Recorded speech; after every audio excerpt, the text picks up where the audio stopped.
I gave people all the stuff they really needed. Social security checks, utility bills, TV guide. I want a TV guidance counselor. TV guidance counselor. Staying up to watch all night, and everything's gonna be alright with my TV guidance counselor. Hello and welcome to TV Guidance Counselor. I am Ken Reed, your TV Guidance Counselor, and this is the show where we talk about classic television using back issues of TV Guide magazine from my personal collection as the inspiration for our conversation. This week, my guest is the New York-based comedian Kevin Casey White. Kevin has a new album out called Harangue. I think I'm pronouncing that right. I don't know if it's spelled correct. I keep wanting to say Harangatang. That's not the name of his album. It's Harangue. Kevin's really funny. This is a fun one. He's in Mexico City when we record this. I think it's a first for me. Going to South America, transcontinent. No, it's the same continent. I don't know anything about geography. Anyway, very fun guy. Check out his special. You'll enjoy this episode. So please sit back, relax, and enjoy this week's episode of TV Guidance Counselor with my guest, Kevin Casey White. TV is my friend, and it has been always there for me in time of need. Live via satellite from Mexico City, Kevin Casey White. How are you? Hello. Good to be here. Good to be here in Mexico City. Good to be on the pod. Thanks for having me. It's like you had to go to like a neutral international country to guest on the show. Yeah. Yeah. This is international waters. It's no man's land. Anything can happen. I had an idea once for a really ridiculous action movie where they have a prison in a submarine in international waters. Rad. And, that's cool. That's a very like John Carpenter kind of escape from New York kind of thing. I love that. Like Hunt for Red October meets Escape from New York. Yeah, I'm way into that. Be ridiculous. I just not exactly the same thing, but just last month I went to a midnight showing of Big Trouble in Little China. Nice. If you're as much of a John Carpenter, Kurt Russell fan as I am. Oh yeah, I had James Liu on the show who choreographed all the fights in that movie. Whoa, that's incredible. He's a fascinating guy. He's the first guy. The guy, I can't remember the name of the guys in gold, but the street gang. He's the first guy in gold who kicks the fight off in the alley.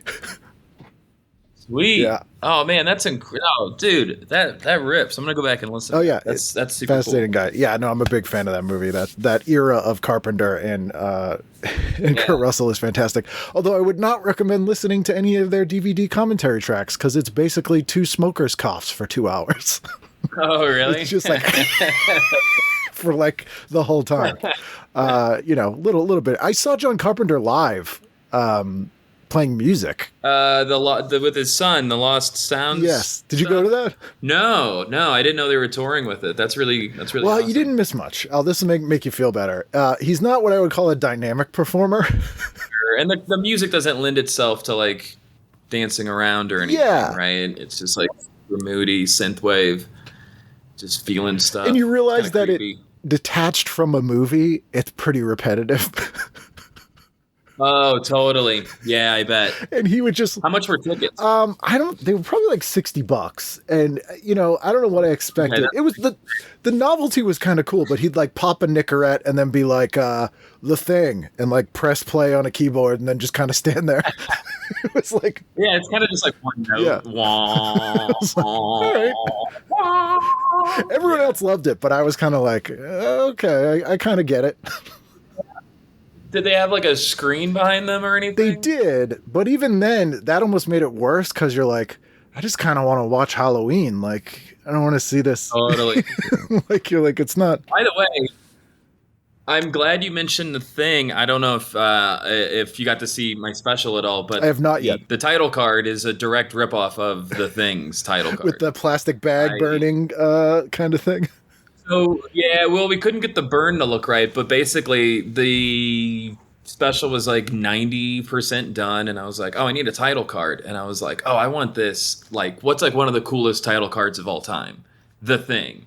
right? So I hit up not the guy who directed it, but another friend of mine who's a filmmaker, and he had one of those machines that will like laser cut like wood. Oh yeah. So they like made a stencil and like cut a plank of wood out and then backlit it with the blue smoky thing, and they burned it away and blah blah blah. And so yeah, so the title card of my special is 100% just an homage to John Carpenter. I feel like those of us who do like specials or albums and that sort of stuff, like most of the time we're just doing it so we can just do that. Like for us, we're like, that's why it's worth it. Like my last album, I had an opening title song that I commissioned, and it's just a ripoff of the Misfits of Science theme song.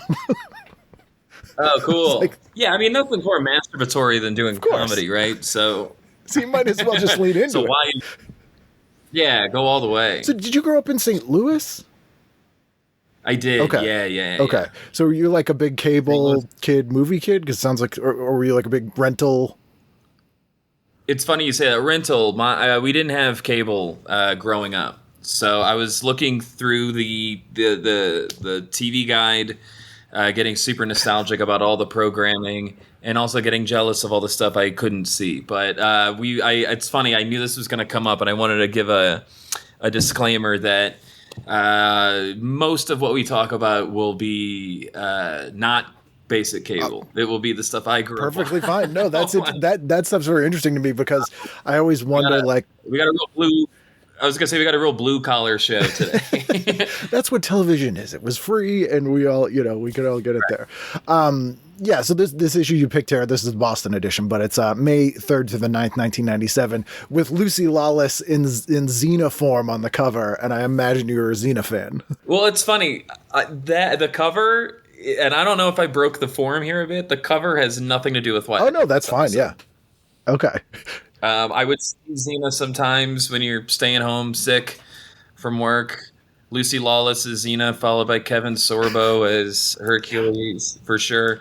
I was more of a Price is Right guy when I would stay home. No, it has. The reason I picked this has nothing to do with Xena. Okay. Do you want to? Is it a reveal, or do you want to tell us? It's not like a crazy reveal. I don't want to like grab the wheel from you. I don't know if we go in order or if we just bounce around. We'll go in order. We'll do a little teaser for the listener. So what I was doing was I was going, because it starts on Saturday. I got some Saturday, Sunday programming, and then we can dip it to a little midweek stuff. But Saturday, the weekend is really what it was about for me. Yeah, I mean, this is a good era. Like 97, I'm a junior in high school. I wasn't really watching Xena. Yeah, it was that Saturday afternoon syndicated kind of shows. If I was going to watch something syndicated, I'm watching Baywatch at this time. But I always liked Lucy Lawless. Like, she's just friggin' likable. She's great on the Evil Dead TV show, too. I don't know if you've seen her on that. I haven't seen it. No, because I haven't seen all the movies. I've only seen and this is a huge blind spot for me because it is right up my alley. I know, but it's embarrassing for me to admit I have only seen the very first OG Evil Dead, not the remake and not the Boomstick one either. I mean, if you're gonna only see one, that's kind of the one to see. Although part 2 is great. The TV series is awesome. I would highly recommend. If you, I hear good things, and she's really good. I remember Xena. So we're a little different in age. I was born in 86, so I was 11 in 97. So I was just, I hadn't started noticing girls yet, but I did remember Xena was a little too tough of a chick for me. I liked her redhead sidekick more. Yes. I remember she was more my speed. There was and is, no surprise, a large lesbian following of Xena for obvious reasons. There's a little article in here. When TV Guide tries to be funny, it's always the worst. It's like your boss trying to be funny or an executive. And before we get to the listings, this was the month that Ellen had the coming out episode. So I don't know. Oh, it is? Yes. Oh, cool. I completely glossed over that. That's great. Which was a huge, massive. It was the biggest story in television in 97. But they've done a little piece. Like, I remember that cover. Yep, I'm gay. Yep. I remember that. That was so like. We're all like, so we cool. know. Yeah. So they've tried to do like a comedic piece here where you have like beach like beach vacation caricatures of David Hasselhoff and Drew Carey, and they're like, other shows, other closets. It says, at last, Ellen has revealed she's a lesbian, but Ellen isn't the only show that's been harboring a big secret. A special TV Guide investigation has discovered the many primetime persona are not what they seem. And here's a look at some future episodes. And this would be way funnier if it was literally just like, all these people are gay. But yeah, it's not even that. It's just like Mitch on Baywatch is a mob informant, and the nanny's real parents show up, and they're blue collar wasps from Connecticut. And it's awful. That's so funny. I didn't even notice that, because what I went right to when I started flipping through was this article, Stars Behaving Badly. Oh, yes. And it's just about like people showing up late and picking fights and not rehearsing their lines. And there's a thing in here about how Brett Butler would like make scenes on Grace Under Fire. And then I got really nostalgic. Like, man, I loved Grace Under Fire. And then you go down a rabbit hole of what happened to Brett Butler, and it's very depressing. Yeah, because she is so ridiculously talented, and that show was great. And yeah, that. Mm-hmm. But there's an underlying theme of those shows. They were all Carsey Warner shows. And I've had people who worked on those shows on, and they literally told me that their business model was you hire a talented comedian who has mental health issues, feed their mental health issues like crazy, and just totally make them go off the rails, and then just make money off it. And that's exactly what they did with Roseanne and with Brett Butler. Like they did it from like 10 different people, and it's horrific, but some damn good TV. Yeah, I mean, the article talks about Brett Butler, Martin Lawrence, and how he had, I didn't know this back then, he had all sorts of things against him on set regarding like battery and sexual harassment. And Roseanne infamously was definitely not tight-lipped. No. I didn't know Rob Schneider stormed off the set of Men Behaving Badly. The idea of him storming off the set of anything is hilarious. I'm in the exact same boat. I was like reading this and I was like, wow, all these like great performers, and they're all like these struggling, these like broken people that just make this incredible art. And then you got to Rob Schneider and I was like, okay, let's not lump Schneider in with the rest. Yeah, I know. Like, because the funny thing is, it's Schneider and Dean Cain. Their photos are right next to each other too on this thing. So I'm like, those two guys hang out now. Yeah, that's so fun. Yeah. Oh, I was just going to say, Men Behaving Badly was a remake of the UK show. It was a terrible remake. Like, it just did not work. It was Ken Marino from The State and Rob Schneider. And Rob Schneider was god-awful on it, and he was, terrible. And Ken Marino's great, though. And I don't remember this show at all. This didn't blip on my radar. I was maybe too young.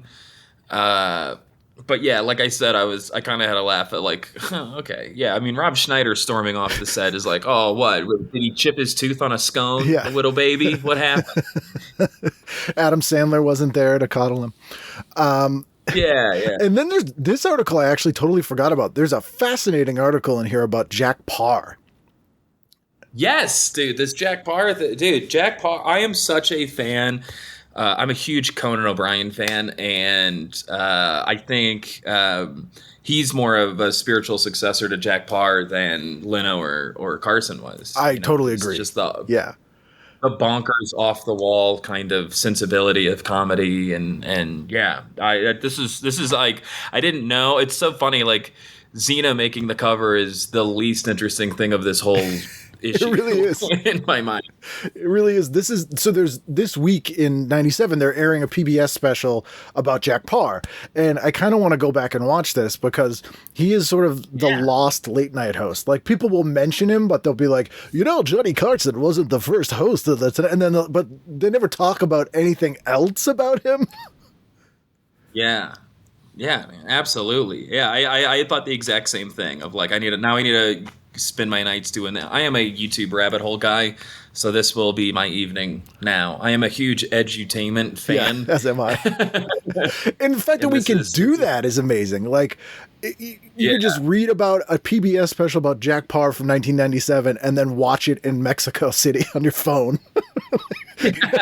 Yeah, man. It's completely nuts. What a time to be alive. Yes, everything else is terrible, but that's pretty good. Yeah. But yeah, they're talking about him doing comedy. But then the interesting thing here too is like he had a one-on-one with Cuba's newly empowered leader Fidel Castro. Like, yeah, man, it's crazy. I haven't heard. The only time I've ever heard Jack Parr mentioned or seen clips of Jack Parr is when other older comedians are talking about their influences. And it's exactly what you said, is like, this made me realize what a huge blind spot I have in my nerddom, in my comedy nerddom. You know, you start doing comedy because you're a fan, and this is definitely the type of thing that I would absorb. but I mean, you're of the age where, being a little bit younger than me, like pre-YouTube, like where would you have even seen that? Like they're not showing Jack Parr. And yeah, totally. Carson came in and just revamped that show and made it something totally different, for better or worse. So it's, I think Carson was pretty responsible for making sure no one really ever mentioned Jack Parr or talked about him too much. Oh, that's interesting. And probably, from what I know, he's a pretty vindictive guy. Remember when Joan Rivers tried to run against him? Yeah. And he just destroyed her reputation and career? Yep. And he did that kind of stuff Carson a lot. Did. He was a dick. Carson's a bitch. He was a dick. It's funny, like the reputation Ed McMahon has, where people are like, Ed McMahon, he was like a drinking whatever. Like Carson was like that. Ed McMahon, by all accounts, super nice dude. Yeah, wasn't he like married 8 times? Yeah. And like, he had an eye for the to be ladies. like well, yeah, but I mean, I don't care. I'm not like, I wasn't born in the 1940s. I'm not shaming him a bunch, but it's more so like this. I don't know. This guy's just got fucking issues, but he's clean on his. I don't know. On his presentation, and I don't know. It's always those guys are the ones that you got to look at. But he's an interesting guy as well. Not to go down another rabbit hole, but he's from Boston. He grew up here, but he was a radio guy, and he's the guy who hired Bob Elliott, Chris Elliott's dad, who was Bob and Ray. They started in radio in Boston, and Ed McMahon, they worked at his station.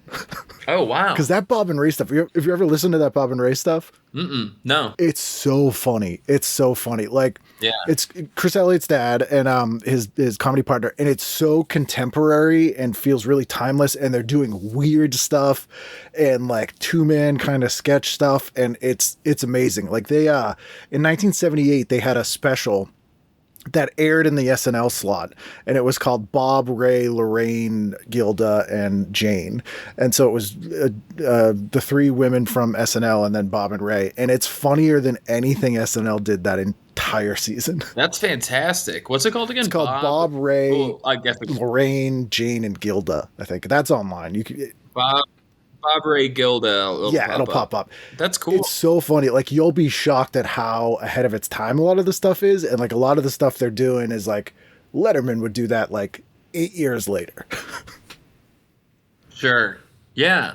Yeah, totally. And that's like the thing we were saying about Jack Parr too, is like he's just like running around the audience and like doing like, I feel like the style of non sequitur comedy that Conan and like Letterman loved is because they are children of like the 60s and 70s. But I feel like the proto version of that is from what I've seen of Jack Parr, and I really need to I don't know. I'm gonna stop telling you how much homework I'm gonna do, but let's meet again in 2 weeks. Or like Ernie Kovacs. Like, it's funny that, for Letterman being really innovative and doing all this interesting, weird stuff, he was kind of just doing stuff that Kovacs did in the 50s in the early days when, TV, you could kind of be like, I don't know, we don't know what it is yet, so do whatever the hell you want. So almost, he put a spin on it, but almost doing like a retro thing made it seem really innovative. Yeah, definitely. Which is kind of cool. Plus, it's just perfect stuff. It was like there was always stoner humor. Of course. People just didn't talk about it. Yeah. This jazz grass. That's what that is. Guys smoking them jazz cigarettes. Yeah. Or as Mr. T calls it, jibba jabba. Is that what jibba jabba is? That's what jibba jabba is. I thought jibba jabba was nonsense. Oh, no. Don't be... he may use it as that, too, like, but he's like, them smoking jibba jabba. Oh, that's fantastic. Yeah, Mr. T. Oh, I love it. Bring that back. Can we bring that back? Yeah, we'll do it. You and I can bring that back single-handedly. I'm talking to your audience now. Anybody on the Patreon or wherever you're streaming this, you can start using jibba jabba. Bring back jibba jabba. You know what? For a while, I wanted to make a thing was, you remember in the 90s, like MC Hammer and people of his ilk would be like, proper. They would say something was proper. I wanted to... That's right, they were British. Yeah. I wanted to bring back prim. Oh, that's fun. Like something's like, that is prim. But it didn't happen. Yeah. I tried. You know what? I've been trying to. This is to no avail, but I have said a few times, and it's always gone over like a lead balloon. You nasty, which isn't a nice thing. Yeah. But just like a Miss Jackson, like you nasty kind of thing. Nobody likes it. Nobody likes a 38-year-old man calling him nasty. Oh, it'll come say around. That now. Once you hit 40, it'll work. That's what. So let's dive in here, though. Saturday night. This is the weekend. This is what made you pick this issue out. Yeah, it's actually what happens on Sunday night. But as I was scrolling through, I noticed it starts on Saturday, and I was immediately sucked in by let me try to the Saturday morning cartoons. Yeah, which I forgot what an important part of a young boy's life Saturday morning cartoons is.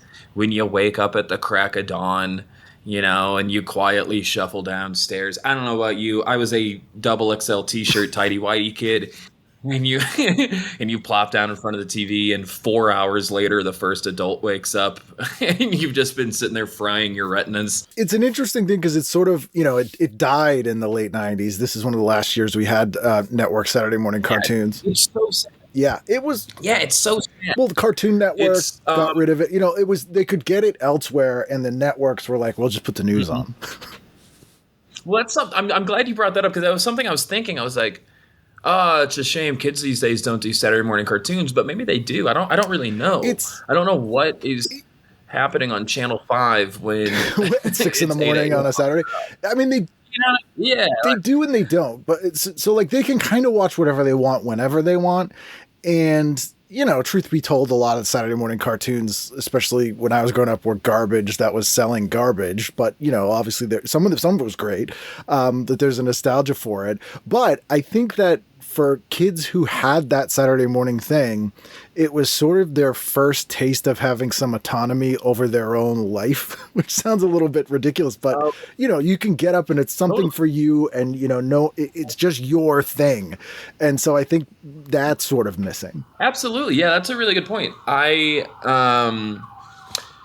But like what I just said about like getting up super early before everybody, and you have your thing, and it's the only block of programming where, like nobody can tell you anything about what I'm watching, what I'm doing.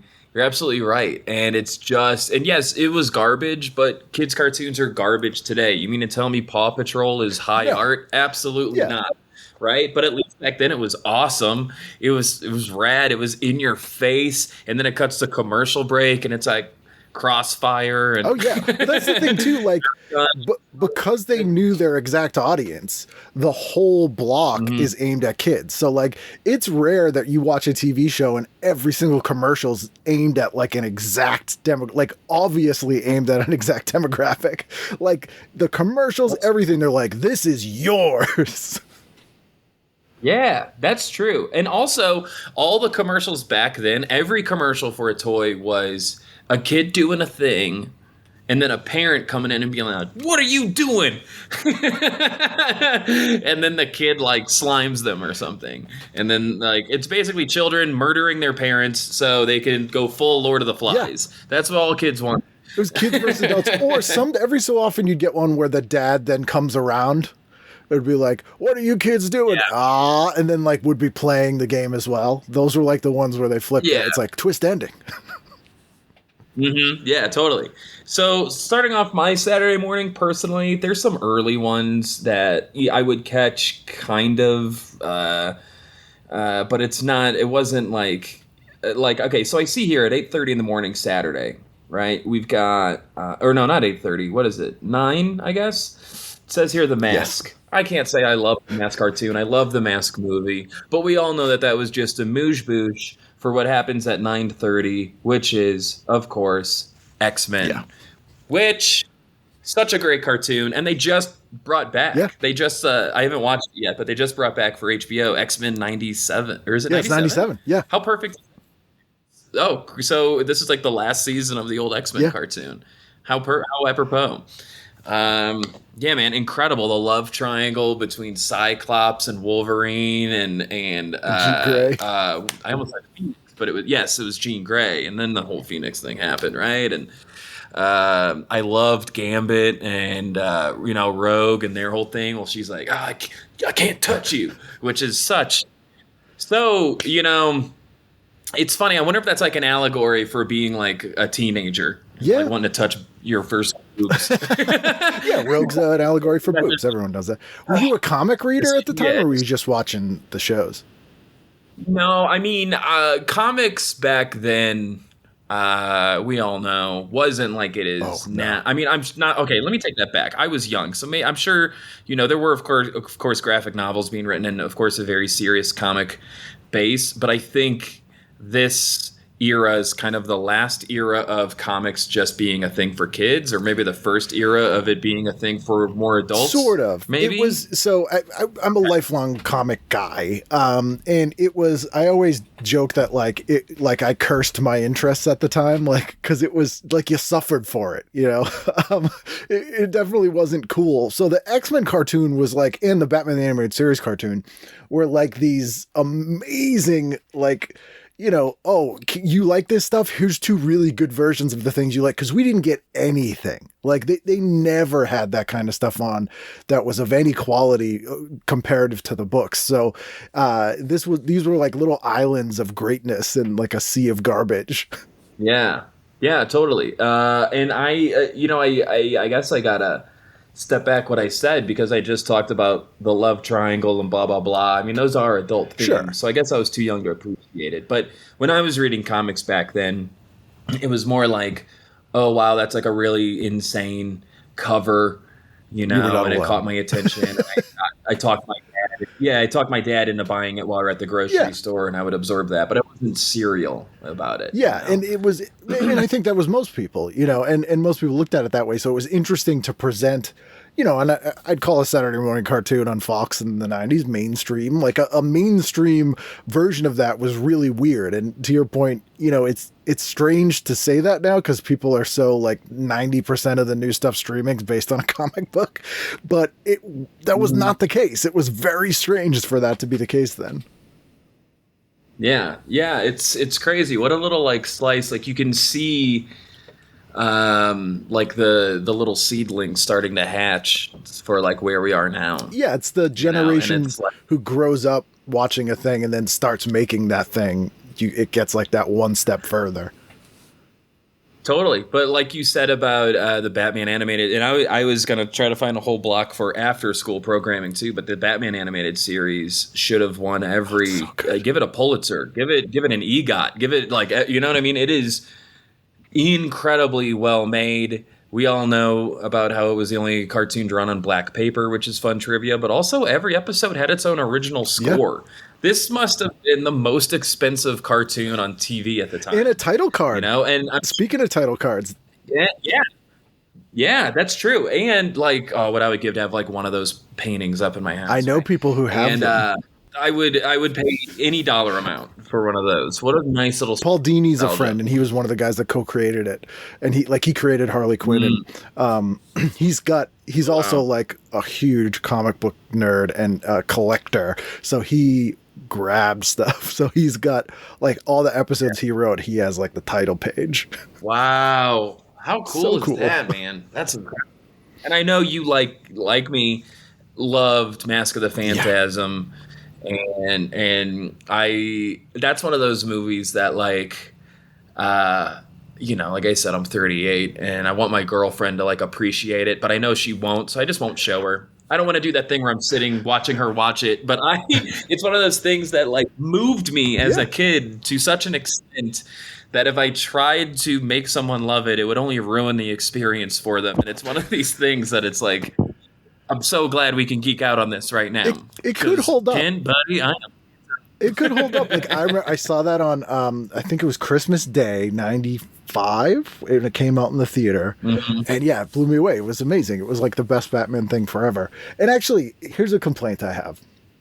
I'm not a huge video game guy, but I bought a PlayStation a couple of years ago, and I was amazed at how good the games were, like immersive and whatever. You can make a game look like anything.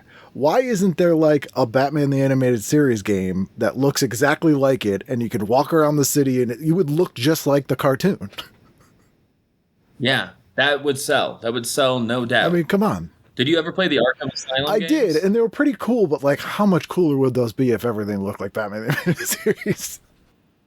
I was going to say, the only problem with those games is they're ugly. Yeah. The art direction is horrific. Yeah. You feel like Batman, though, when you're like sitting up in like the rafters and you pop down and grab a guy and then doing the detective work stuff. Yeah, the mechanics are good. If somebody just reskinned that for us, great. I'd never leave. Take all my money. Yeah, I'd play it till I died. I'd be one of those guys that like, remember when like World of Warcraft was out and it was like new and they were saying like, oh, this guy played it so much he died. Dehydrated. They found him wearing a diaper covered in his own filth. That would be me, but with Batman. That would be me, but with an excuse this time. But with good art. Yes. Nerd. Yeah, no, I'm right there with you. So I mentioned The Mask. Whatever. Again, love the movie, the cartoons, whatever. And then it goes X-Men, and this is just a fun little piece of trivia. Right after X-Men was Ace Ventura, the cartoon, which is crazy to me. I didn't realize Jim Carrey. I forgot that he had 2 cartoons in his image of his 2 biggest IPs at that time. Those people talk about how huge those movies were back to back, but imagine. I mean, I hope he got a good licensing deal. I hope he was making money off all like the toys and everything. I don't think he was. Rob Paulson did Jim Carrey's voice, I think, in The Mask and in the Ace Ventura cartoon show. And yeah, they didn't anticipate those having any sort of merchandise. So I don't think he got anything for those. Oh, really? I feel like a Mask action figure is a no-brainer. Yeah, there are some, but they're from the comic. But the movie didn't really have much. That movie was kind of a weird fluke hit because it was like kind of a dark indie comic and they didn't think, it was going to do anything. And it is funny that the cartoon based on the movie, which the whole premise being it's a live action cartoon and that's why it's weird, is kind of garbage because like the whole interesting thing about The Mask is that it's a real life cartoon. That's really funny. You're absolutely right. You can't, that's, yeah, that just blew up. Yeah, you can't do that. That's like when I wish I had an analogy for you, but I'm so jet lagged, my brain is mush. But that's very ironic and very funny. And you know what? We'll come back later. We'll edit in a funny riff for me. Riff. I am barely holding. I appreciate it. Yeah, you've crossed international date lines, other languages. Yeah, you've already excelled my expectations. You know what it is? Here we go. Here's what it is. This isn't quite the same thing, but the frustration that makes me feel is on par with how they have remade The Lion King, Jungle Book, Little Mermaid realistically. Yeah. And it upsets me because there's nothing wrong with making it a cartoon still. Like, why are we trying to destroy children's imaginations in a way where it's like, what if nothing was fantastical? But it's like it doesn't work because, the song and dance numbers are fun because it's a cartoon. Yeah. The genie worked because it's Robin Williams. What are we doing here, people? Yeah. Why are we trying to suck the soul out of this thing? And it's cartoons, which shouldn't seem dated. Like, that's not like, look at their haircuts. Kids aren't going to know that it's from 1991 or whatever. Yeah, it's that sort of mentality of like, we have to remake this because no one will watch it now the way it looks. And it's like, remake it cool. It's to the point of The Thing, which and I've said this on the show before, but David Cronenberg has one of my favorite quotes about remakes. And when he did the Fly remake, they're like, "Oh, is this your favorite movie? Is that why you remade it? And you think it's a great movie?" And he said, "No, The Fly is a terrible movie." He goes, "But it's an amazing idea." And he goes, "And that's what you remake, something that had potential but wasn't executed well, so that you can take that and give it to its full potential, which is exactly the same thing as The Thing." He's like, "You wouldn't remake something that's great. Like, why would you bother to do that?" Could not agree more. Could not agree more. What we need to do is find those weird little kitschy things like they're I mean, whatever. We can talk all if we start talking about Hollywood remakes and how it's killing that would just that's a whole podcast of its own. We don't need to do that. I'm putting the kibosh in this. I do want to say this, that I would probably not actually watch Ace Ventura. I'd probably bounce over to Goosebumps at 10 a.m. Oh, you're scared in the morning, though. You're going to be scared on your Saturday morning. Well, I loved the books. And like Are You Afraid of the Dark, the Goosebumps TV show wasn't scary. Yeah. It was just like, I remember like this one where this kid was, this might be Are You Afraid of the Dark? I might be getting confused. But where like a kid was like stuck in a mall and there was a giant pinball ball chasing him around. Oh, I've had that dream. Can't think of anything less scary than just they have to turn a corner, right. Like go into the bathroom. Go inside of it. Yeah, it seems like a pretty easy solve. It seems fine, But it was because I was like 11 at the time. I got to watch older kids do cool stuff, and so it felt like adult to me. That felt like a hard hitting drama. Of course, for my little dumb kid brain. There's a show on PAX at 10 a.m., and I have no idea what this is, but I'm intrigued. It's called Waynehead. No clue. Waynehead. It says it's for youth. All I could think is Wayne's World, and I'm like, scared to Google that. Yeah, that's the porn remake nobody asked for. Waynehead. Maybe it's like a Fountainhead thing. It's for like young. It's an on Rand kids show. It's a Wayne's World Fountainhead mashup. Dude, okay, so I looked it up. You know what Waynehead is? It is Sean and Marlon Wayans and Kim Wayans. It's the Wayans brothers. Okay. And if you look at the little logo, this might ring a bell. I do remember seeing this little guy. Oh, yes, but I would not watch it. Okay, all right. So it's a cartoon about the Waynes growing up, and it's called Waynehead. Okay, that makes more sense now. Terrible name. Really bad. But also that was a time when... It's funny, we were talking about comedians, everybody's just getting thrown sitcoms. They're also getting cartoons. So the Wayans had cartoons, and Louis Anderson Little had Rosie. I remember Louis Anderson's cartoon being really good, actually. Yep. Who else? What's Howie his name? Mandel. The germaphobe dealer? Howie Mandel, thank you. Had a cartoon. And Jim Carrey had two. And there was also, even though he's a monster, Bill Cosby had Little Bill. That's right, he did. Which sounds horrific. I don't want to hear him reference Little Bill. Yeah. We all know what Little Bill was up to, and it wasn't good. Not at all. I wish I could go back and hear less about what Little Bill was doing. So after that 10:30, iconic spinoff, one of the few spinoffs that worked, Pinky and the Brain. Yeah, it's great. Animaniacs was so fantastic, and any one of those could have had their own show, but boy, they really bet on the right horse with Pinky and the Brain. That just blew up, and it was fantastic, and I am such a fan of any and all of this Spielberg cartoons, and I don't think Spielberg gets enough credit for being a great everybody knows him as a great director, but he made some of the most iconic cartoons of my childhood, and I don't know if it's on here. I think it was canceled at this time. I could be wrong, but there was Tiny Toon Adventures, Animaniacs, Pinky and the Brain, but my favorite was Freakazoid, and it only ran for like 1 or 2 seasons. Yeah. Freakazoid was like, what if Bugs Bunny was a little bit more crass and disgusting? And a superhero. It was a superhero. So very interesting thing about Freakazoid is a lot of the guys that did Batman the Animated Series all worked on Tiny Toons. And then they left to do Batman the Animated Series, and Spielberg basically got them back saying, hey, I want to do a superhero show. So they left Batman had just ended.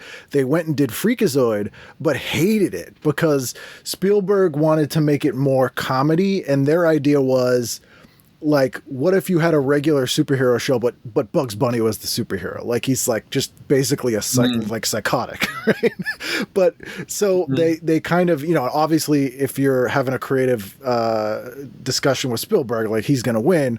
So they left. So it was Paul Dini and Bruce Timm and Dwayne McDuffie. All those guys left, and then they did the Superman the animated series, which I really love as well. But most people, you know, not as many people have seen. But yeah, Freakazoid was like this weird little transitional show between Batman the animated series and Superman the animated series. That's really interesting. Have you watched Freakazoid as an adult? Because I think it's stable. I think it holds up. I agree. It still makes it. It's funny. It's definitely feels like a segment on Animaniacs, though. Sure, totally. Yeah, it's got that. But I don't know, just like the idea of like the police chief is just like apathetic, lazy. I don't know, Freakazoid, you want to go get some gum? And then it's just them just chewing gum, not talking, just 30 seconds of silence, blowing bubbles. Or like how he was so excited he would have like these random ass, I'll say like C-list celebrities on. Like Ricardo Montalban actually doing the voice too, but Ricardo Montalban's like a villain as himself. No kid knows who Ricardo. And by the way, who is Ricardo Montalban anyway, other than just famous for being tan? Well, he was on. You know, he did Fantasy Island. That was his big thing for most people. I know he did Fantasy Island. I know he did stuff, but I mean, his thing was just. He's just a tan. Yes. He's just tan as fuck. That's kind of his whole thing. My favorite story about him is he opened a theater in like South Pasadena or somewhere like in Southern California, like the Ricardo Montalban Theater. And, you know, he's been dead for years, but he recorded the opening, like, welcome to the Ricardo Montalban Theater. Please, no smoking. I'm doing more of a Bela Lugosi here than Ricardo Montalban. But so when you go there, you hear this like disembodied from beyond the grave Ricardo Montalban telling you where the exits are. That's fantastic. Creepy. What a great voice to have echo through the halls to this day. And now, do you think there's no way they're still doing that? I think they are. That's not around anymore. I think it's still around. Yeah, really? I believe it's still a thing. Ricardo Montalban is such a deep cut. I would say back then it was a pretty big deep cut. You know, it's pretty niche.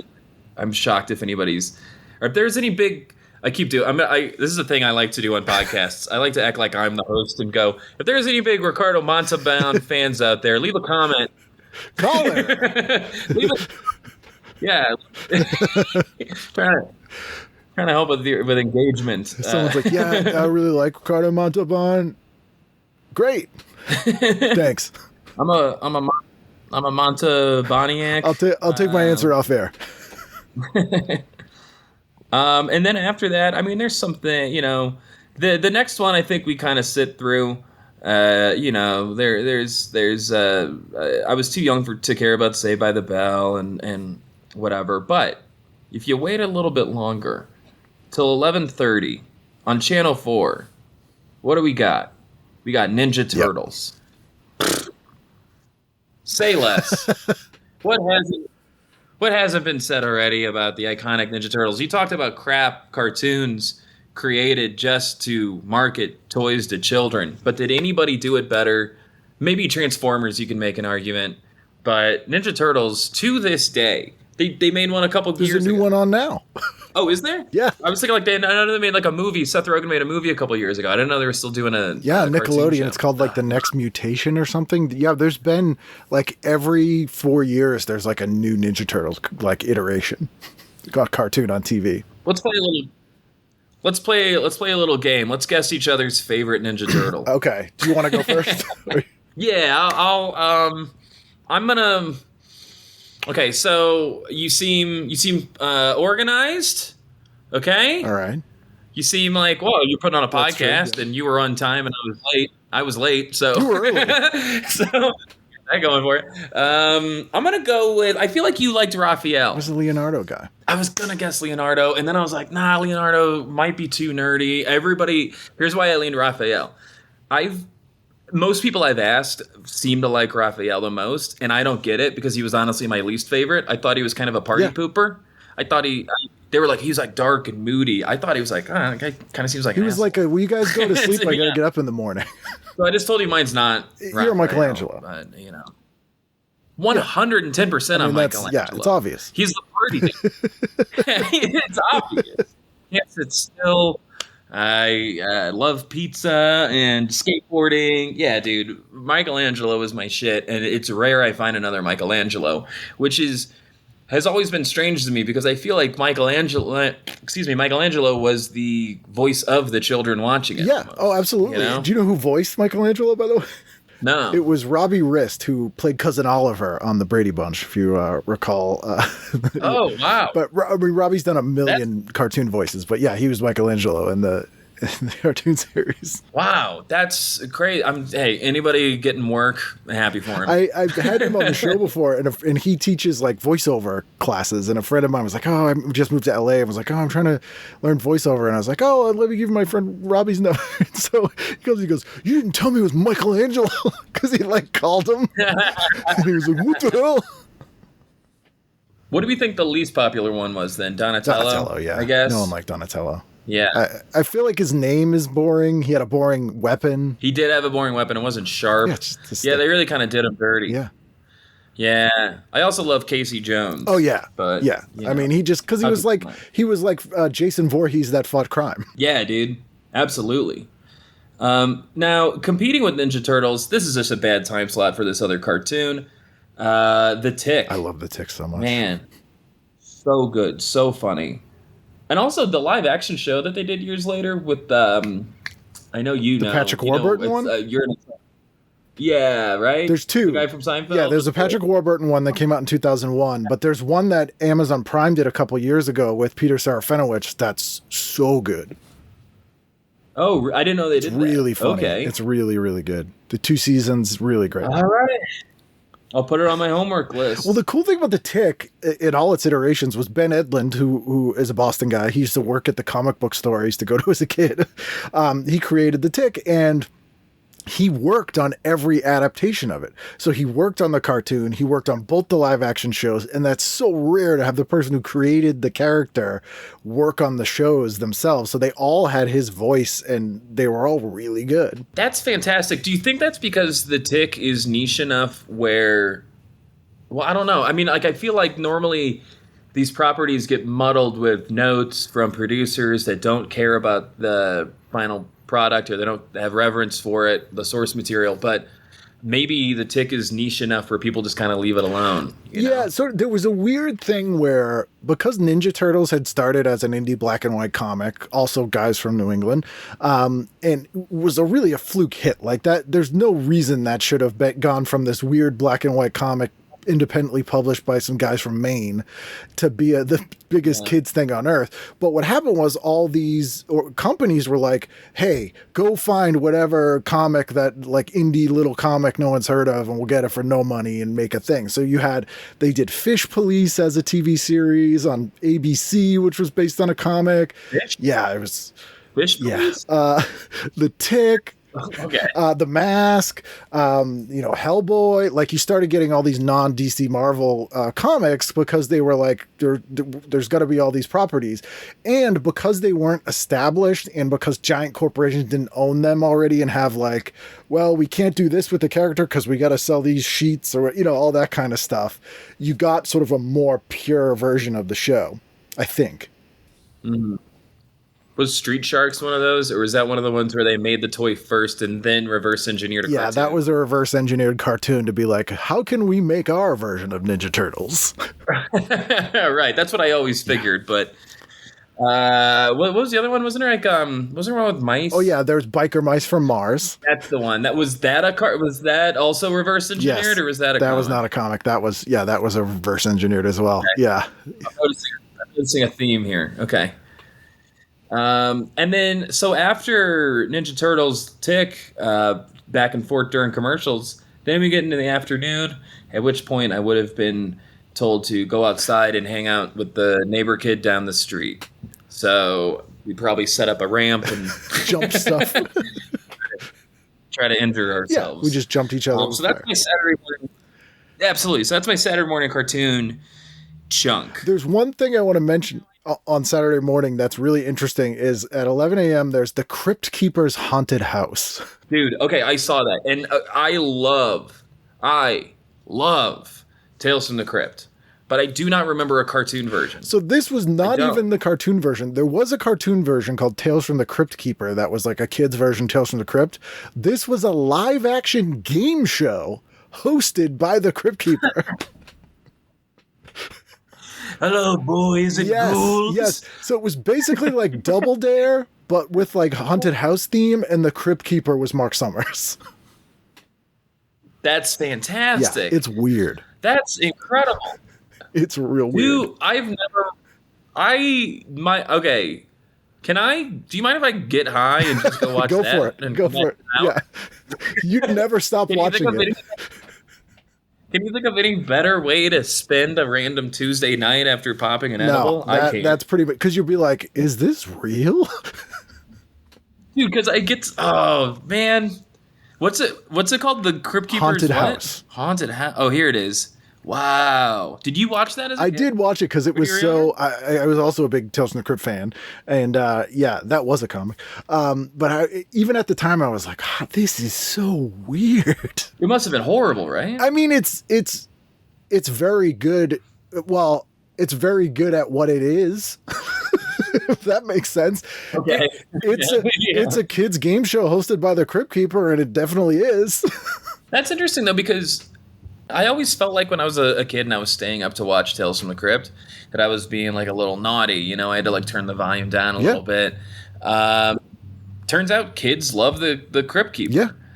But it's just people getting like hacked up, and it's interesting. Like looking back, what was the key demo for Tales from the Crypt? I mean, it was young people. It was like 15 to 30, but inevitably all those horror movie icons always end up appealing to kids eventually. Like, Freddy Krueger, like there's no reason kids should have loved Freddy Krueger. He's a burn victim child molester. Like, but they sold toys, or like Chucky or other stuff. Kids love those characters as like, they're like Bugs Bunny or something. It just always inevitably happens. It's very strange phenomenon, or it did at that time.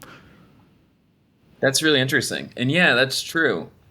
Well, whatever. We're talking about TV, so we'll get to it. Well, whatever. We can bounce around, right? Oh yeah. Am I allowed to bounce? It's my around? show. We can do whatever we want.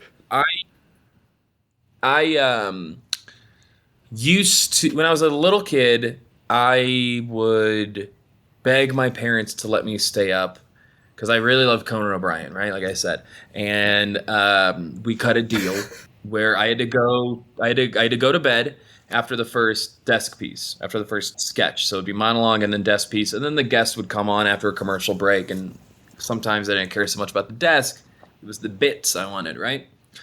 So this annoyed them to the extent where they wound up buying me a TV for my room. Perfect. A little like, I don't know, what, an 10 inch, like TV, whatever, 12-inch TV. Yeah. Emerson. Yeah, exactly. Yeah. And I just covered it in stickers, and I would watch Conan on weekends. I would watch In Living Color.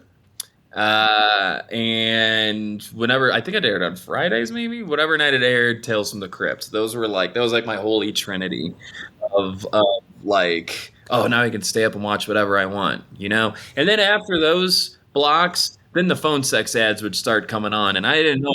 Then things got really interesting as we entered junior high. So you were watching the syndicated edits of Tales from the Crypt that aired on Fox. Have you ever seen the uncut Tales from the Crypt episodes? No. I didn't know they were... Yeah, there's nudity and swearing and like way worse violence. Whoa. Yeah, as a little white trash kid, I didn't know boobs were even on the table. Because it was made for HBO, so it was pretty adult. I didn't know it was originally made for HBO. That's great. Yeah, it was one of HBO's first original series. They did 2 series before that. There was a show called First and 10, starring O.J. Simpson, and they had a show called Not Necessarily the News. That Conan O'Brien's first writing gig was for an HBO show called Not Necessarily the News. That was like a news sketch show. And then Tales from the Crypt in 1989, HBO did it, and it was Robert Zemeckis and Steven Spielberg and Joel Silver. They were all the producers of it, so they got like big name talent, and it was this huge hit on HBO. So it lasted 8 seasons. That's amazing. Whoa! In okay. 2 movies. I didn't expect to, like I'll do podcasts and I'll rarely go back and listen to them. I'm getting a transcript of this whole episode. Especially because I'm out of town. I got flights. That's so cool. So you mean to tell me? I guess that makes sense. Yeah, they had like Don Rickles and stuff. That was my favorite episode. Was the Don Rickles one? Bobcat told me a hilarious story about that where Rickles. So he gets killed in it, and the director was like, "All right, when you're getting killed, I want you to yell like I don't know what it was, like fuck or something." Yeah. And Don Rickles was like, "I'm sorry, I don't curse." And he was like, "What?" He's like, "I have a family act. I don't curse." And he's being serious and Bobby was like, "You say the most horrible things about people." He's like, "But I don't curse." But I don't curse. That is bonkers to me. That was ever a line in the sand for Don Rickles. Yep. Any Latino person calling them like the staff and any right worst thing on earth. I will not curse. I'm sorry. I won't curse. We said that. Wow, dude. Okay, great. I wonder if they're still on HBO. Like, if I can get, if they're on Max. No, so that's the thing. Like, HBO and Max doesn't stream any of their original programming. You can find them. People have uploaded them all on YouTube. But to me, it's so fascinating that the idea of this show you watched as a kid to find out years later there's like booby versions of all the episodes is just this mind-blowing thing. Like someone would be like, "You didn't see Uncut Seinfeld? Yeah, there's all kinds of sex scenes in it." Yeah, dude, he shows whole. It's crazy. Yeah, dude, I need to go rewatch all of it now. Is there like an uncut anything else we've mentioned I need to know about? Is there like a dirty that's the only one. Is there like a Freakazoid? Yeah. Super Freakazoid? Yeah, dude. No, Tales from the Crypt's the only one that comes to mind. That's fantastic. Wow. Okay, cool. All right. Was there anything else for you Saturday morning, or am I allowed to? No, that's pretty much it. Yeah, there's the Cryptkeeper one I had to point out because it's so bizarre. So I would definitely, just skipping ahead a bit to the evening, I would definitely be interested in watching Saturday Night Live. I didn't see it on here when I was skimming through. I probably didn't do my due diligence. Small print, hard to read. By the way, has anybody complained about, like, back then it was like all you knew, but now I look at this, I'm so intimidated trying to read a TV guide. Yeah, it's really packed. Like, yeah, it's like its own language and its own, like, you need to like understand the abbreviations for all the channels and stuff. Yeah. But Saturday Night Live that night was a repeat. This was Rosie O'Donnell hosting with Whitney Houston as a musical guest. Maybe pass. Cast is okay. Norm Macdonald, Tim Meadows, Mark McKinney, Sherry O'Terry, Brewer, Farrell, Daryl Hammond. Because in the conceit of the show is we can go back and it's a time machine. I would watch it. Sure, I would watch it, but not my Rosie O'Donnell's as a host. Sure, I'm sure it was fun. Yeah, I do remember her talk fine. show. I remember her talk show. Her talk show was fun because it felt like anarchy. Like you were like, no one's paying attention. Yeah, but looking back, I'm like, I really, and this might be upsetting somebody listening, but I can't really tell you the comedic sensibility of Rosie O'Donnell. You know what I mean? Well, her stand-up was sarcastic. Like, her stand-up was always like, all I can think of is her stand-up being like, "Oh yeah, I really want to do that." That was like the punchline for everything. It was like, a guy came up to me and was like, blah, blah, blah. And I was like, oh yeah. Like, that was kind of her whole set. Was she kind of the family-friendly answer to Roseanne, I guess? Maybe? She predated Roseanne. So Rosie O'Donnell was actually on a bunch of sitcoms in the mid-'80s. She was very New York. Like, it was kind of like tough New York broad, gum chewing kind of. It was different from Roseanne's because Roseanne's was like a little bit more. Roseanne played up kind of like the uneducated piece of it, being like, "Hey, I don't know no better" kind of thing. Whereas Rosie O'Donnell had kind of like a "Hey, I'm from Brooklyn." I mean, all right, I can't tell you a single.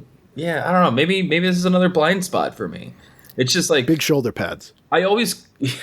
Yeah, I just remember her shooting out koosh balls. That's the only thing I remember. Yeah. And she also famously came out. But I think that was that while she still had her show? I feel like it wasn't. I feel like it might have been after. Okay. So Ellen was really the trailblazer for that. Yeah. Okay. All right. So what was the next thing that by the way, also, and this isn't a visual show, but so many amazing ads. Oh, yeah. This Mission Impossible, the movie Mission Impossible coming out. Yeah. And it's just da da da da da da written out and which is really funny. Yeah. It's a really funny ad. I do like it. DAH, DAH, DAH, da da da da da. And that's the whole ad for this. And then you go back and you watch it, and the Mission Impossible movies have gone off the rails in like a Fast and Furious. Yeah. Let's pack more crazy shit into it. But the first Mission Impossible movie was like almost like a film noir and very serious. Took itself very seriously with John Voight. I think who else is in it? I don't know. It doesn't matter. Who cares? It's a weirdly because it's silly. Like, and I think the movies eventually realize that they're silly. But the first one, which is a remake of a '60s TV show, should be silly. And this ad is unusual because it's playing on the nostalgia of the TV show and also pointing out that it's silly, and just watch the premiere on HBO because it's a big, dumb, stupid movie. Yeah, bingo. And then you watch it and it's a gritty reboot. So I talked so much about Saturday mornings. I feel the urge to skip to the real meat of why I picked this. Yes, let's do it. But there are so many great things that I'm seeing as I'm making my way, like The Critic and the early days of Comedy Central. Really incredible. And all the Nick at Night, or not Nick at Night, but SNICK, like Kenan and Kel and all that. And all the Big Orange Couch stuff I was obsessed with. That was when I got to stay at my grandma's who had cable. But the reason I picked this episode, this issue, I mean, is Sunday night. On Sunday night, they premiere new episodes of The Simpsons. Mm-hmm. My favorite show. I'm wearing a Bartman shirt right now. Yes. And the reason I picked this issue is because a very controversial episode of The Simpsons aired on this date in 1997, May 4th, right? Homer's Enemy, the Frank Grimes episode, is a very polarizing Simpsons episode. Are you a Simpsons fan? Yes, I love The Simpsons. Okay, so you know about all like the kind of drama around this, like I don't know about this. Yeah, it's not like a lot of drama, but this is polarizing in that purists say this is where the show started to go bad, whereas it's a generation. It's like there's two sects. There's people that really love pre-season 8, and there's people like me that feel like 7, 8, 9 are maybe the strongest. And this is kind of the epitome of that, because the Frank Grimes episode is the only one, or at least at that time, that was self-referential.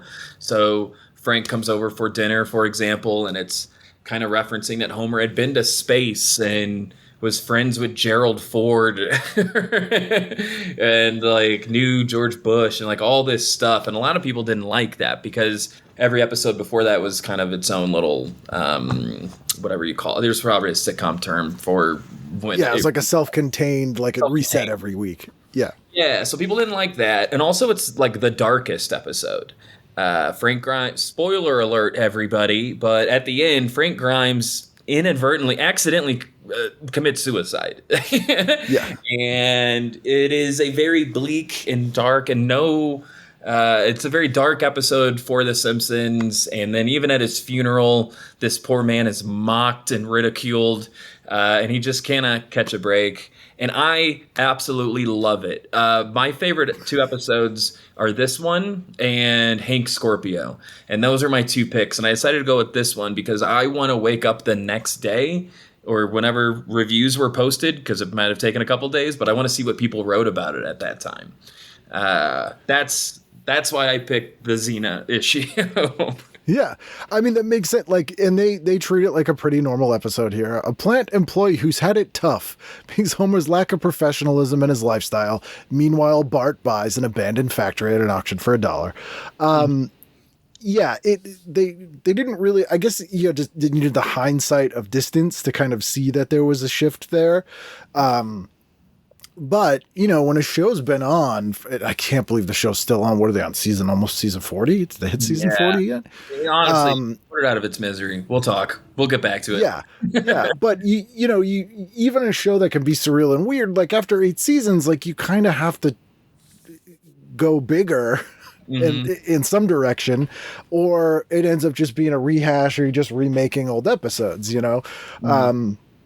So it's going to shift over time, but yeah, I mean, everyone loves like the Conan O'Brien era and like the monorail, and the John Waters episode is my favorite. I think that's from 95. See that? I have a tattoo of a zap. Perfect.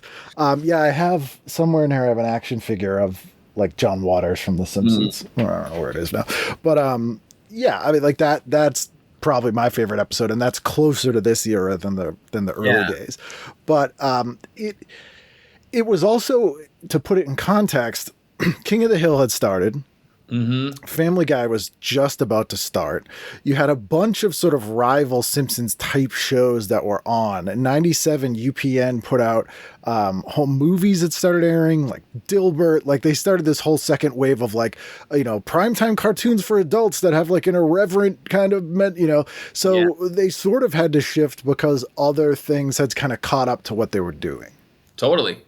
But like, you know, The Simpsons not created, but like the whole reason Fox as a channel took off is because of The Simpsons, right? And they did all this stuff. I mean, they were the first hit show, and they, to this day, have squeezed every bit of juice out of that they can, right? Rightfully so. That's fine, and they made a bunch of people rich. The Frank Grimes episode is so fascinating to me as a shift in tone. I think for like the reason a lot of people don't like it is because they feel like it might be a jump the shark kind of episode. It's just like a lot. It's just a lot with like I also keep in mind, this is something maybe some people don't have, if you're younger you might not have context for, is that like Simpsons was like the South Park of its time, or the easily. Which started in 97, by the way. So you're also getting South Park that's competing against The Simpsons now. Really? Yeah, exactly. And so, yeah, it was like, you know, people thought it threatened traditional family values and blah, blah, blah, all this stuff, right? That. And then when you have somebody killing themselves on TV, I love it. But what's so great about the episode, I think, I think it's just hilarious through and through. I love the idea that the whole idea is, what if somebody from real life met Homer? That's the elevator pitch of it. It would drive you insane. He's the most incompetent, rude, vile guy in the world, and all he does is fall up. And how infuriating must that be, right? But on top of it, Hank Azaria, who had for years done so many wonderful voices on the show, they were gonna cast a celebrity guest to do Frank Grimes, and Hank was like, no, I want it. He wanted to have an episode. He wanted to have a character that he could like really sink his teeth into. And so that's him like swinging for the fences and in his own way. And I also love that so like Simpsons characters have such a trope of like, here's like a guy with like a funny thing. He owns the comic book store or whatever, and then he pops in every now and then. Whereas we'll never see Frank Grimes again. One and done. Right. And that's also so funny to me, because he's such a funny character that they could have done so much with, and they literally took him out and shot him. Which is sort of a commentary on sitcoms, on that reset of, you know, we have these characters, they're the huge plot point of this episode, and then we never see them again, right? But that's just sort of poor writing. But in this episode, they're like, oh, no, we'll write that in. Yeah. Instead of just have him disappear when the story's over. Yeah, absolutely. Ah, man, I just love it. I just love it so much. Also, fun little piece of trivia, little Easter egg thing for me is I run a show in the summertime in New York, in Brooklyn. It's an outdoor show. That's why it's in the summer. And it's called Wacky Shack, which is a reference to this episode. Where, like you said, the B plot is Bart buys a empty warehouse factory thing for like $5 at an auction. And then him and Milhouse are just hanging out doing stuff. And there's a moment where they're on like a really rickety staircase that is no longer like affixed to the wall. And they're just swinging it back and forth, yelling, Wacky Shack. I do not know what that means. I don't know if it's like a reference to a song or an old TV show or movie. I have no idea, but that always stuck in my brain as like a random ass Wacky Shack thing. If anybody knows what that means, comment below. All right. Let us know. Call in. Here's the number. The other thing that's on, and I feel like I need to go back and watch this, is there's a world premiere event. It's a mini series, and it's a sci-fi adaptation of Robin Cook's Invasion, starring Luke Perry, directed by Armando Mastrantani, and then former guest of the show and friend of the show, Rockne S. O'Bannon, wrote the teleplay. And Rocky's an amazing writer. He show runs Evil now. But I kind of want to go see this. I totally forgot this was a thing. It was a 2-part, 2-night, 4-hour movie about an alien invasion, and it kind of looks awesome. That sounds cool as hell. I didn't know. Yeah. Luke, I wasn't familiar with this, but oh my God, I'm blanking. Matthew LeBlanc was doing Lost in Space at this time, or around this time too. So Luke Perry's doing this. I don't know. They're both sci-fi. That's all I got. On sci-fi. Yeah, because we're in X-Files here, because X-Files on at 9 Sunday night, and this is like right after the movie came out, or the movie was coming out, where are we, May? So the movie's coming out in the summer, and I believe the movie is set between this season and the next season. So this is like kind of the height of the X-Files mania.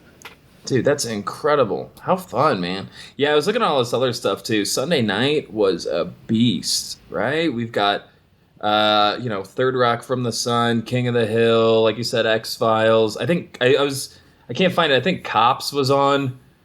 Saturday, Cops was on. America's Saturday? Most Wanted is on Sunday. Okay, forgive me. America's Most Wanted, which I loved. My grandma, I remember, would tell me like, that's Al Capone, or the guy that got Al Capone or whatever. She was like, that's Al, and I was like, oh, that's weird. When I was a little kid and I got older, and I was like, oh no, he played Elliot Ness in a movie. Yes. Yes. But I was like, my whole life, until I was like an adult, I was like, I don't know why he changed his name, but apparently that's the real Elliot Ness. Right. Robert Stack is on. He's in a really bad witness protection program. Yeah, I was very confused by it, but I was like, okay, Grandma, if you say so. You know better. You're an adult. Yeah, I didn't know anything. I was a dumb kid. But yeah, man, what a time, dude. Yeah, this is a good week. There's even a bunch of stuff in here that I was like, oh man, I need to go back and rewatch a bunch of this stuff, which rarely happens for me. I was actually talking to my girlfriend before the pod about this stuff, and she pointed out America's Funniest Home Videos. We were talking about how Saturday morning cartoons, it's like, oh, kids don't have that. It's like, dude, there's no America's Funniest Home Videos anymore. Now you can just open up TikTok and see some guy fall off a ladder. But there was really something to, yeah, right. But there's really something to Bob Saget and his corny jokes and his bad voiceovers and the piped in laughter. And then like whoever has the most embarrassing thing can win like a cash prize or a vacation. $10,000. $10,000, right? And it's like, oh man, like I want that back. Now it's like been bastardized to the point of like ridiculousness, I guess, is like the closest thing that there is. A real time where people weren't getting inundated. This is pre-Jackass and stuff. People weren't inundated with a guy getting kicked in the nuts.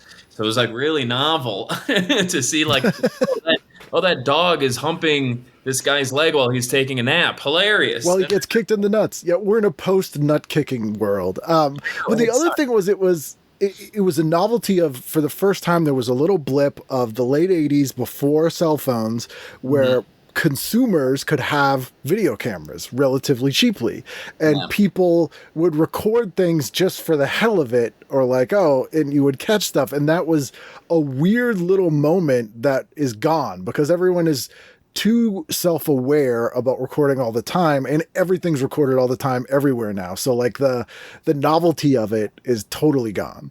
Yeah, it's become an annoyance, I guess, if anything. Like if you look at, I like looking on YouTube at like people will just upload like some videotape that they recorded in like 1989 of like walking down their high school hallway.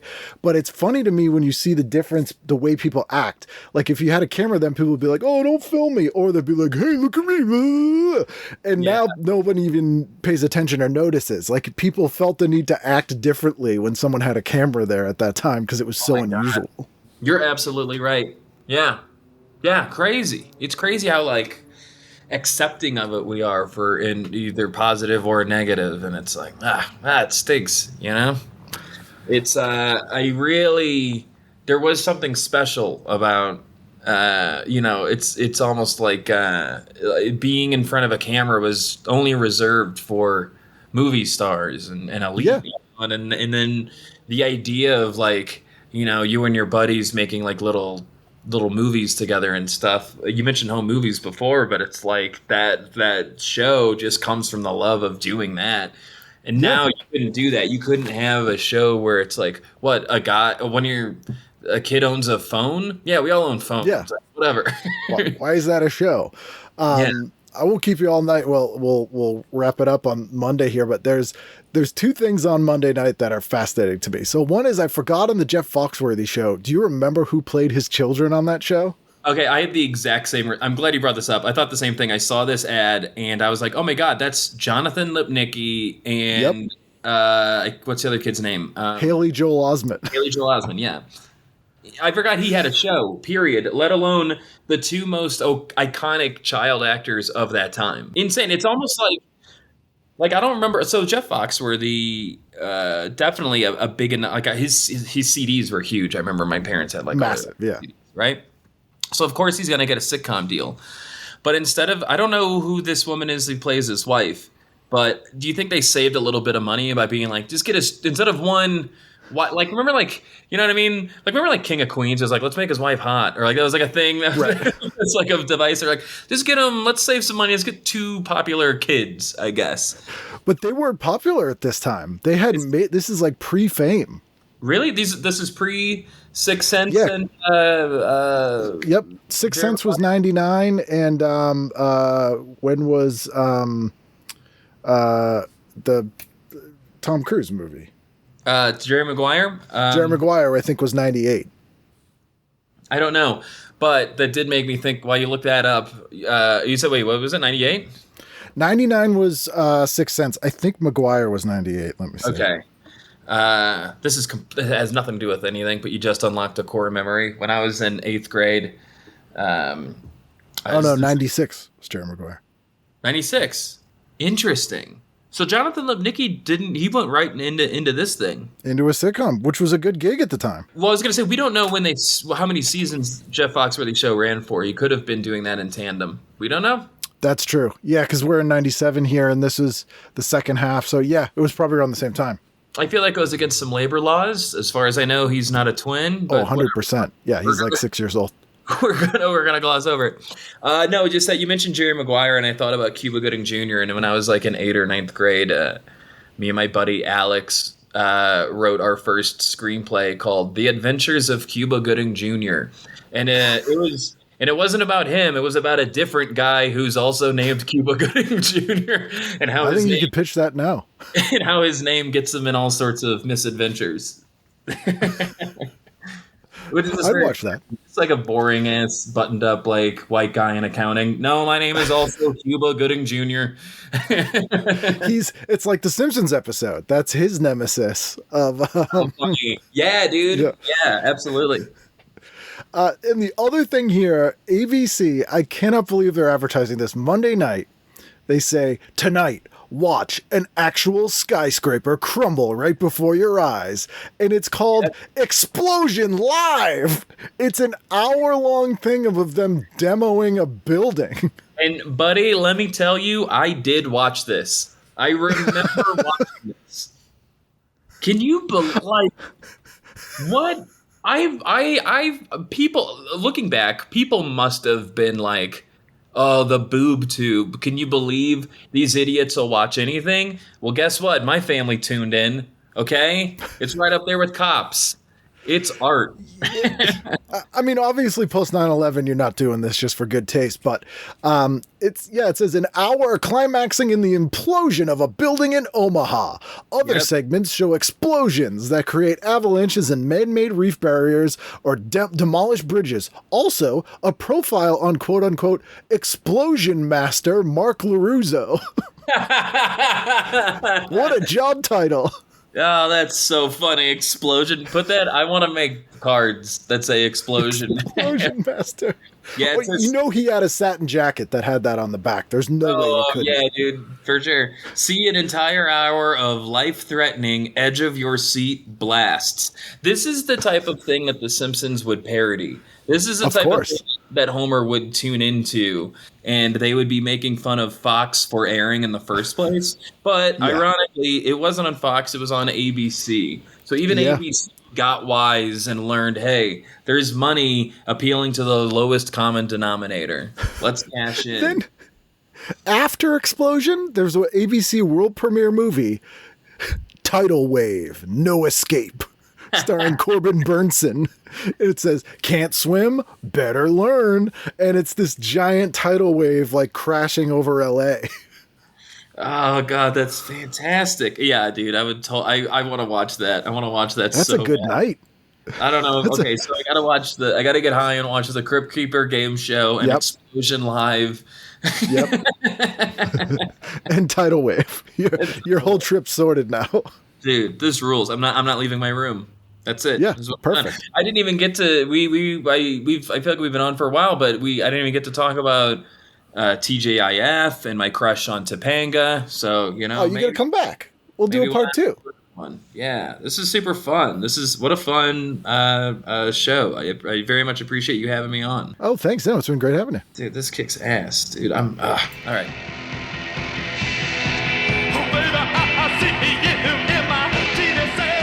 There you go. That's Kevin. Be sure to check out Harangue. Very funny. Had a great time chatting with him. Fellow horror fan. The special for Harangue, he's got the little burn there, you know, like for the thing. Pretty cool. So you can stream Harangue through 800 Pound Gorilla. He has a podcast called Close Calls with Lizzie Cassidy and Kevin Casey White. I put all the links to all of his stuff in the show description. You can also become a patron if you'd like. As little as $1 a month, it is much appreciated. $5 and up, you would have got a copy of this week's TV guide that we discussed in PDF form, so you could have followed along. And you get actually access to every single one that I've done. Just let me know if you need the link, and I'll send you the link to the file folder. You can reach me at tvguidance@gmail.com or ken@icanread.com, at Kenneth W. Reid and all the social media, and I'll be here next week, and I hope you will too, for a brand new edition of TV Guidance Counselor. You nasty kind of thing. Nobody likes it. Nobody likes a 38-year-old man calling him nasty. I'm going to say that now.